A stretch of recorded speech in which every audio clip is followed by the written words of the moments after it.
Halo pemirsa, Sindo Malam hadir dengan beragam informasi terkini tanah air serta mancanegara.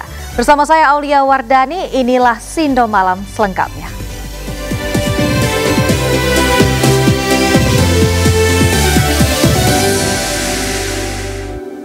Pemirsa, oknum TNI Angkatan Laut tersangka pembunuhan wartawati di Banjarbaru, Kalimantan Selatan menjalani rekonstruksi. Dalam rekonstruksi terungkap tersangka mencekik korban di dalam mobil hingga tewas, lalu membuang jenazah korban di tepi jalan.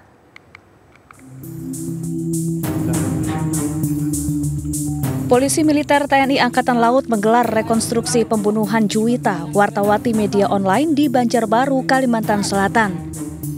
Rekonstruksi menghadirkan tersangka utama Kelasi 1 Jumran, oknum TNI AL yang juga kekasih korban. Dalam rekonstruksi yang memeragakan 33 adegan terungkap, korban dibunuh di dalam mobil. Tersangka mencekik leher korban hingga tewas di kursi belakang mobil. Usai membunuh, tersangka tidak lantas kabur, namun langsung menenangkan diri dan menghilangkan barang bukti dengan rapi. Jasad korban kemudian diletakkan di tepi jalan termasuk ponsel dan sepeda motor. Kuasa hukum korban menduga pembunuhan dilakukan secara terencana. Keterangan dari tersangka bagaimana dia melakukan perbuatan pembunuhan sebagaimana pasal 340 tadi.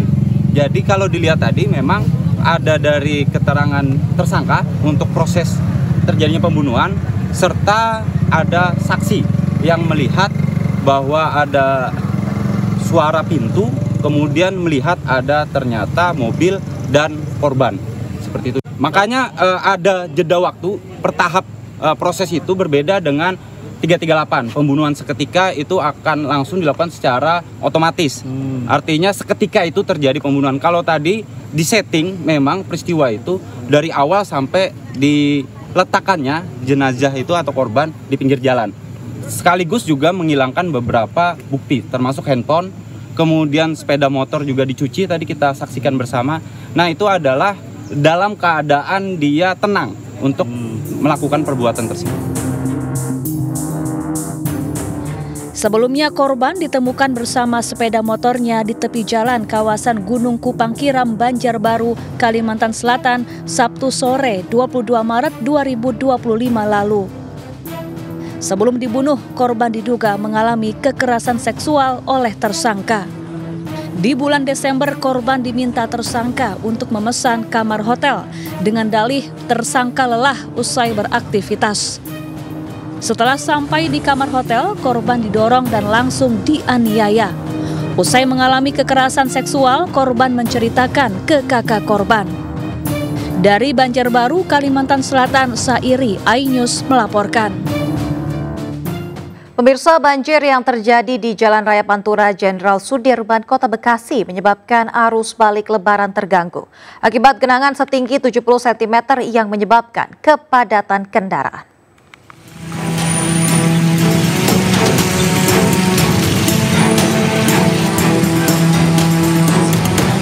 Jumlah kendaraan yang melintasi Jalan Jenderal Sudirman, Kota Bekasi, Jawa Barat terpaksa harus mengurangi kecepatannya.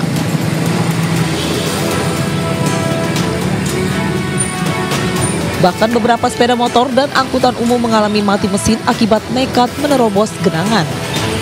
Lalu lintas sejumlah kendaraan juga ikut tersendat. Pengendara berharap pemerintah setempat segera mengambil tindakan untuk mengurangi dampak banjir.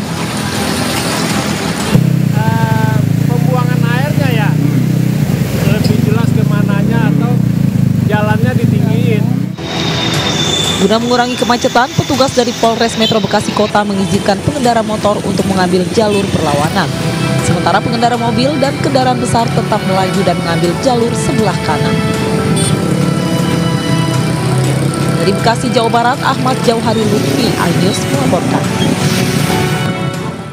7 jenazah pemudik yang tewas tertimbun longsor saat akan silaturahmi Lebaran dimakamkan di tempat pemakaman umum Desa Pasegan, Sidoarjo, Jawa Timur. Ketujuh korban tersebut merupakan satu keluarga yang berada dalam satu mobil.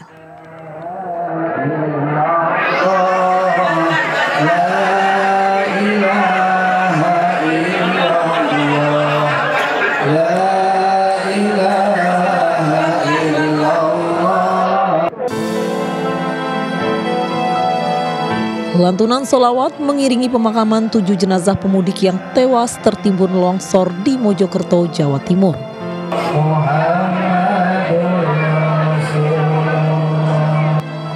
Keluarga yang ditinggalkan pun menangis di atas peti mati jenazah korban.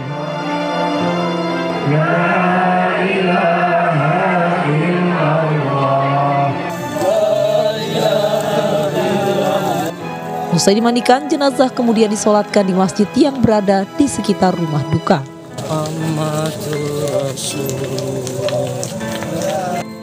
Jenazah dimakamkan di tempat pemakaman umum Desa Pasegan, Sidoarjo, Jawa Timur.